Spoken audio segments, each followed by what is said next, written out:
नमस्कार। आप सभी का फिर से एक बार स्वागत है। आज सुनते हैं पुत्रदा एकादशी व्रत कथा। पुत्रदा एकादशी का व्रत हर वर्ष पौष महीने की शुक्ल पक्ष की एकादशी को किया जाता है। इसे कई स्थानों पर वैकुंठ एकादशी भी कहते हैं। जो भी स्त्री या पुरुष पूरी श्रद्धा के साथ यह व्रत करता है उसे संतान की प्राप्ति होती है। महाराज युधिष्ठिर ने पूछा, हे भगवान, आपने सफलता एकादशी का महत्व बताकर बड़ी कृपा की। अब कृपा करके यह बतलाइए कि पौष शुक्ल एकादशी का क्या नाम है, उसकी विधि क्या है और उसमें कौन से देवता का पूजन किया जाता है। भक्त वत्सल भगवान श्री कृष्ण बोले, हे राजन, इस एकादशी का नाम पुत्रदा एकादशी है। इसमें भी नारायण भगवान की पूजा की जाती है। इस चर और अचर संसार में पुत्रदा एकादशी के व्रत के समान दूसरा कोई व्रत नहीं है। इसके पुण्य से मनुष्य तपस्वी, विद्वान और लक्ष्मीवान होता है। इसका मैं एक कथा कहता हूँ, सो तुम ध्यान पूर्वक सुनो। भद्रावती नामक नगरी में एक सुकेतुमान नामक एक राजा राज्य करता था। उसका कोई पुत्र नहीं था। उसकी स्त्री का नाम सैब्या था। वह निपुत्री होने के कारण सदैव चिंतित रहा करती थी। राजा के पितर भी रो रो कर पिंड लिया करते थे और सोचा करते थे कि इसके बाद हमको कौन पिंड देगा।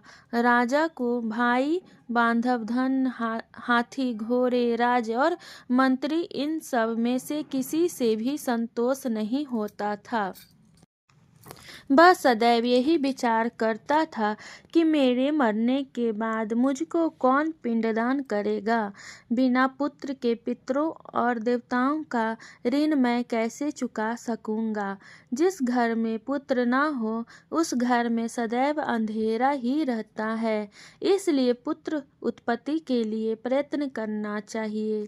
जिस मनुष्य ने पुत्र का मुख देखा है वह धन्य है। उसको इस लोक में यश और परलोक में शांति मिलती है, अर्थात इनके दोनों लोक सुधर जाते हैं।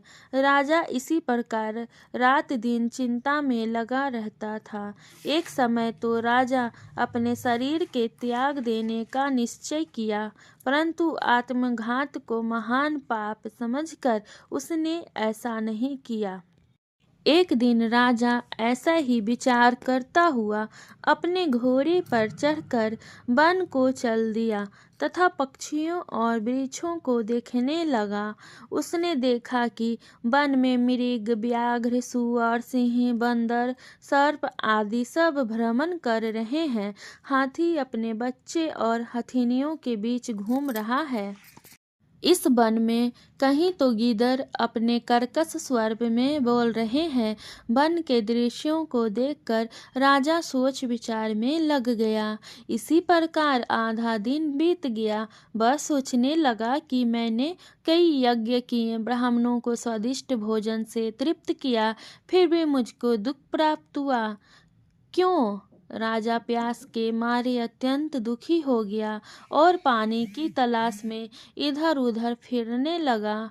थोड़ी दूर पर राजा ने एक सरोवर देखा। उस सरोवर में कमल खिले थे तथा सारस, हंस, मगरमच्छ आदि विहार कर रहे थे। उस सरोवर के चारों तरफ मुनियों के आश्रम बने हुए थे।